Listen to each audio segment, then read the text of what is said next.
David stood alone in the vast desert. He could teleport anywhere instantly. But his journey started in high school. He was just an awkward teenager then. He had a massive crush on Millie. She seemed completely out of his league. He nervously handed her a snow globe. Millie happily accepted his thoughtful present. Suddenly, a bully snatched it from her. The bully chucked it onto the ice. Determined, David walked onto the frozen river. He carefully navigated the slippery surface. Every step he took felt incredibly dangerous. He finally managed to grab his gift. However, the fragile ice suddenly shattered. He plunged into the freezing, dark water. Desperately thrashing, he thought he would drown. Then he miraculously woke up somewhere else. He was inside the local library. Soaking wet, he slowly walked back home. The freezing winter air chilled his bones. He quietly entered his house, avoiding Dad, but his abusive father confronted him immediately. Terrified, David ran up to his room. He managed to lock his door safely. As his dad pounded, David teleported again. He found himself back at the library. The reality of his powers sank in. He immediately teleported back to his bedroom. His father broke in, finding it empty. Realizing he could escape, David packed up. He glanced at an old family photo. Meanwhile, Millie cried alone in her bed. She sadly looked out into the night. She bravely stepped outside into the snow. Sitting on her swing was the globe. She was confused about how it returned. Far away, David was on a bus. He finally arrived in busy New York. He rented an extremely cheap motel room. He nervously explored his lonely new hideout. It was terrible, but he felt free. He spent days practicing his jumps outside. At first, the teleports were very clumsy, but he stubbornly kept pushing his limits. He studied travel books to visualize places. Soon, he jumped to the Empire State. He could instantly return to his room and effortlessly jump back up high again. Years passed, and David grew up fast. He confidently walked into a massive bank. He carefully scouted the giant metal vault. Back at his room, he prepared himself. He pulled up his dark hood entirely. Using his power, he bypassed the doors. He stood inside, surrounded by stolen money. He swiftly grabbed as much as possible. He successfully jumped back with the loot. Laughing in disbelief, he threw the bills. His grumpy landlord suddenly banged the door, but his careless heist attracted dangerous attention. A ruthless agent named Roland arrived there. Roland flashed his badge at the managers. He knew exactly who did this. Meanwhile, David was living his best life. He lazily lounged on his gigantic pile. Now an adult, he woke up comfortably. His penthouse walls had photos of travels. He lived untethered from normal human rules. He spent mornings casually watching television. He could easily jump into vaults whenever. He picked out some fresh $100 bills. He got dressed up for another trip. He casually walked through his fancy lobby. Instantly, he stood atop Big Ben. He just smiled in the pouring rain. He spent the evening inside a pub. He didn't notice another mysterious jumper watching. Instead, he focused on a blonde woman. He smoothly charmed her and walked out. They instantly jumped back to his bedroom. But his glamorous life wasn't just partying. He would travel to Fiji for waves. He fearlessly surfed the most massive swells. For lunch, he ate on the Sphinx. The ancient pyramids were a picnic spot. The entire planet was his private playground. However, Roland's organization was ruthlessly hunting jumpers. They tracked a rogue in the jungle. Roland led his armed squad through trees. They captured the boy and tied him. The young boy begged for his life. Roland coldly stared without any mercy. He then answered his radio for leads.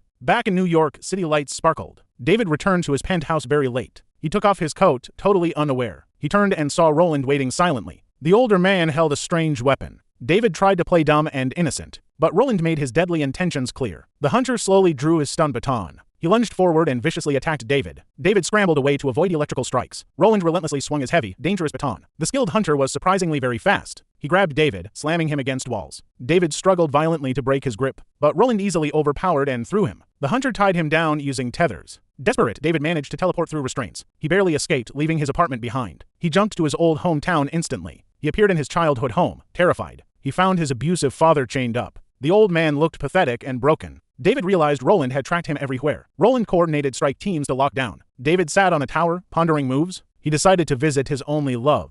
He nervously walked down the familiar street. Meanwhile, Roland searched through the vault evidence. He discovered an old photo of Millie. Unaware of danger, David reached Millie's porch. She opened the door and they reunited.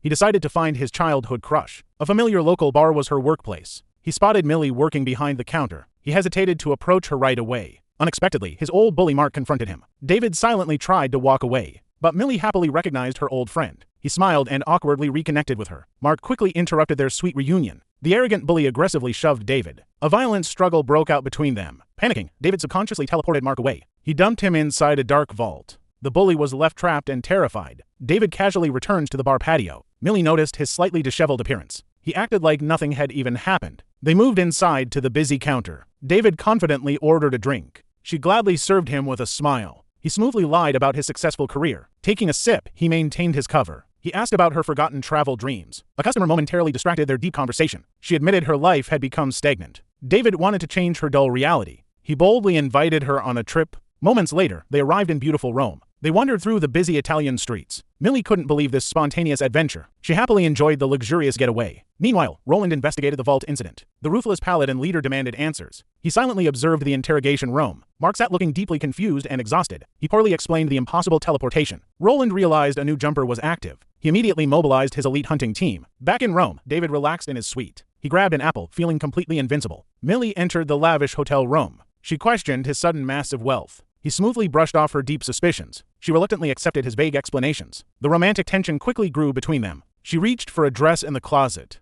David stepped incredibly close to her. They finally shared a passionate kiss. The long-awaited romance quickly escalated. They playfully fell onto the hotel bed. Later, they cheerfully explored the ancient city. They rode past the iconic Colosseum. They excitedly walked toward the massive landmark. Millie was thrilled by the historic sights. Unknown to them, another jumper was watching. A guard stopped them at the entrance. He stated the Colosseum was currently closed. David stubbornly refused to be turned away. He confidently planned a secret entry. He covertly jumped them past the locked gates. They wandered into the grand ancient arena. The massive ruined structure was completely empty. David proudly showed off his exclusive tour. Millie admired the breathtaking historic view. She loved his unpredictable, adventurous spirit. But David wanted to explore deeper inside. He forced open a restricted underground door. The dark corridor looked incredibly forbidden.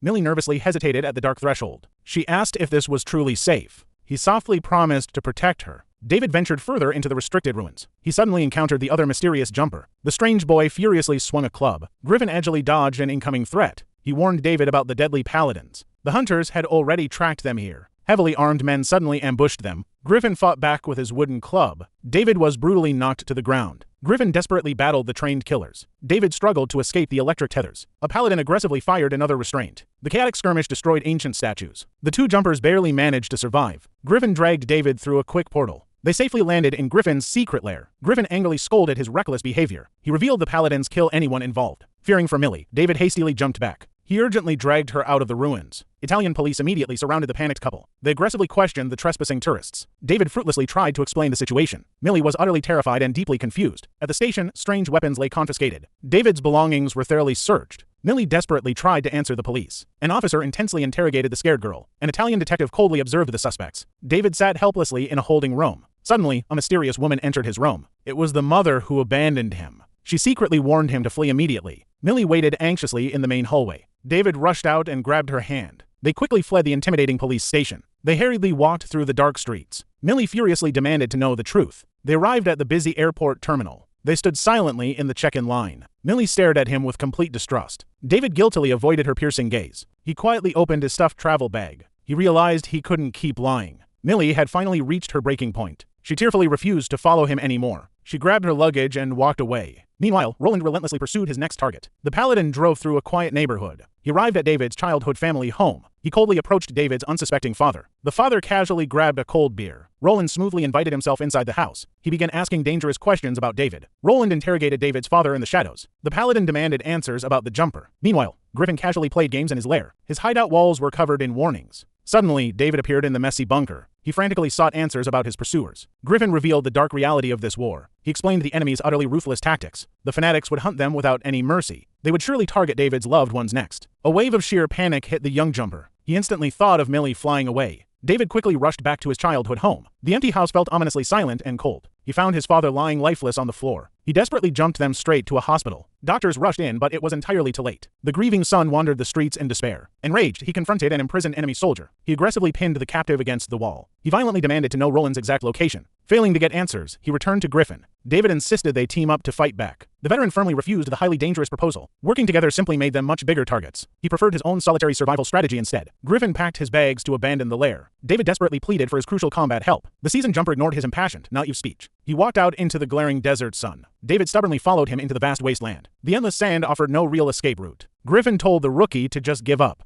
David's expression hardened with unyielding, fierce resolve. They jumped directly into a crowded Tokyo shop. Griffin hurried through the busy neon-lit alleyways. He tried to lose David inside the subway. The rookie relentlessly pursued him through dense crowds. They emerged onto the bustling, bright city streets. Griffin continued to argue against the risky alliance. He insisted Roland's fanatic forces were too powerful. David proposed a reckless, aggressive counterattack anyway. Griffin scoffed at his incredibly naive revenge strategy. They walked past a very expensive luxury car dealership. David admired a sleek Mercedes displayed brightly inside. He brazenly teleported the vehicle onto the street. Griffin excitedly jumped right into the driver's seat. They sped wildly through the vibrant Tokyo night. Griffin reveled in the highly dangerous, fast joyride. He wove recklessly through the dense, moving traffic. David sat calmly, completely unfazed by the speed. They continued discussing their mutual, deadly sworn enemy. Griffin shared his own painful, deeply tragic backstory. He explained his strong reason for fighting alone. David listened, finally understanding his ally's deep trauma. Griffin saw David's genuine, fiercely burning resolve then. They crossed the massive rainbow bridge flying together. He reluctantly agreed to a fragile, temporary truce. David jumped away to secure Millie's immediate safety. He checked the airport departure boards very frantically. He searched the terminal with steadily growing dread. Griffin appeared beside him to offer some help. Unable to find her, David visited a local bar. He desperately asked a mutual friend about Millie. He then hurried straight to her apartment building.